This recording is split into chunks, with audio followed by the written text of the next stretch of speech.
The Neo-Sumerian culture is short-lived, and it is taken over by our next period-style culture, Babylon, the Babylonians. The dates there, 2150 to 1600 BCE, indicate its time of flourishing, and similar to the power structure of Sumer and the Akkadians, the city-states are controlling this larger area around them. We call this Babylon because the city that controls the larger area is the city of Babylon. So the empire is called Babylonia, and the capital city is Babylon.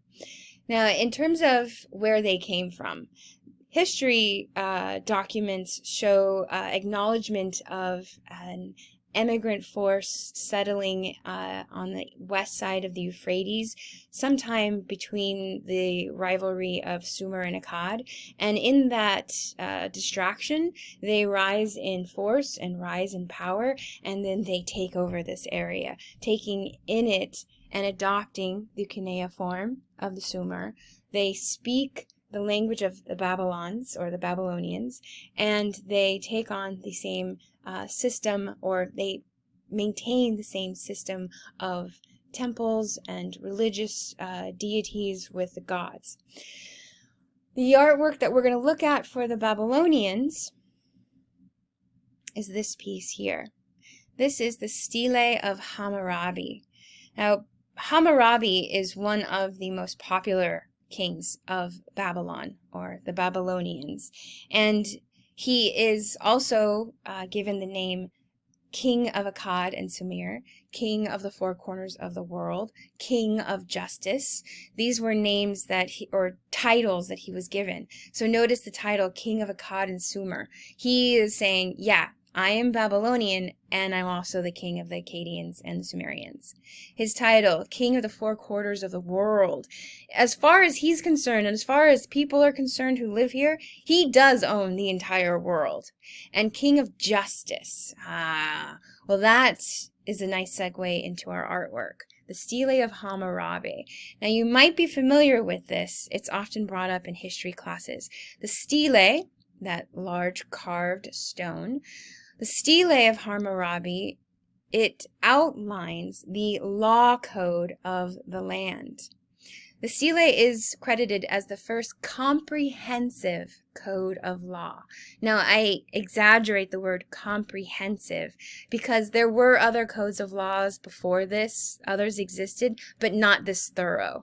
This code of law outlines issues of punishment or justice for murder, theft, adultery, inheritance, property rights.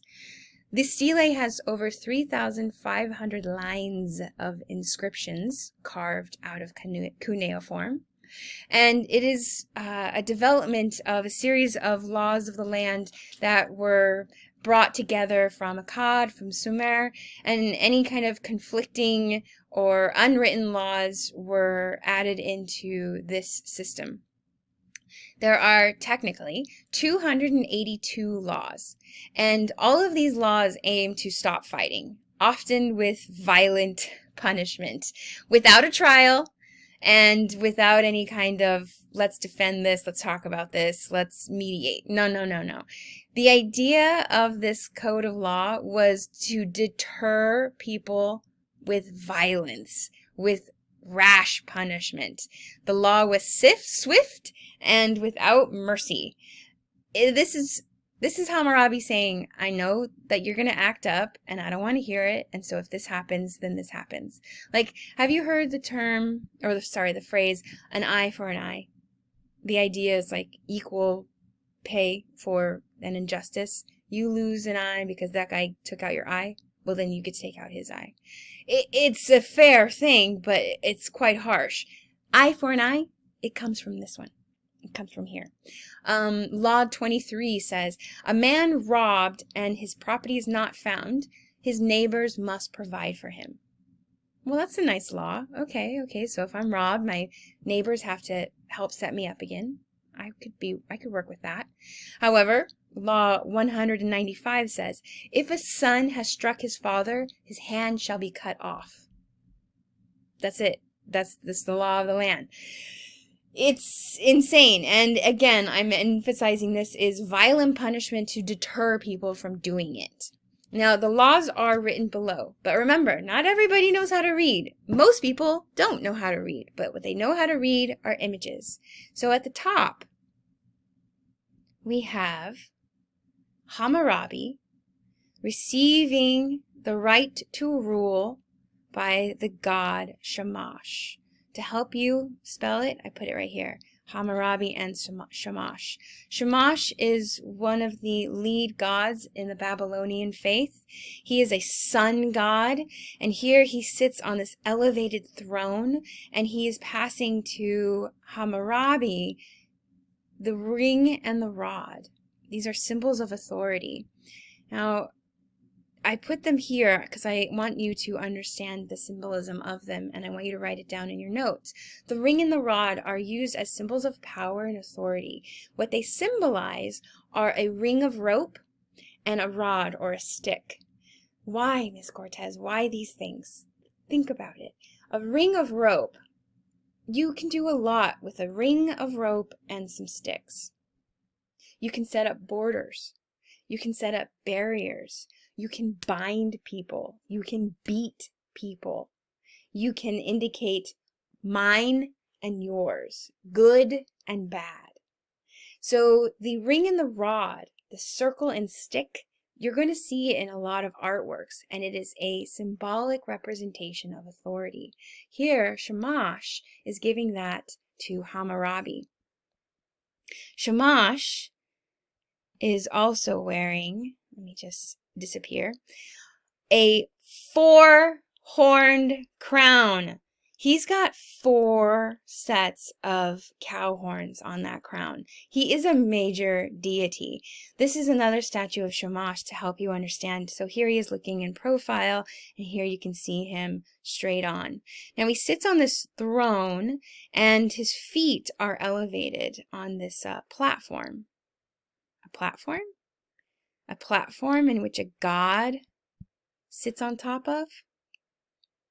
A platform in which a god sits on top of? Like a ziggurat? Yeah. This is symbolic of a ziggurat. The platform and then the temple, the ziggurat and the temple, the footstool and the god. Now, if you want to know more about Shamash, you can always email me, but he is a god of the sun, and we can tell that he is the most important person in this, because who's bigger? Shamash. Technically, they are making eye contact, but Shamash is sitting down, and if he were to stand up, he would be towering over Hammurabi. So these are all visual clues to let us know he is the god Shamash, but he is giving authority to Hammurabi. Hammurabi's gesture here, his hand gesture, is one of thanks. Thank you. So he's giving him the authority, and he's taking it with gratitude. How does this then relate to you and me as we're passing this stele? We can't read, but we know it has the law code on it. So what is it telling us?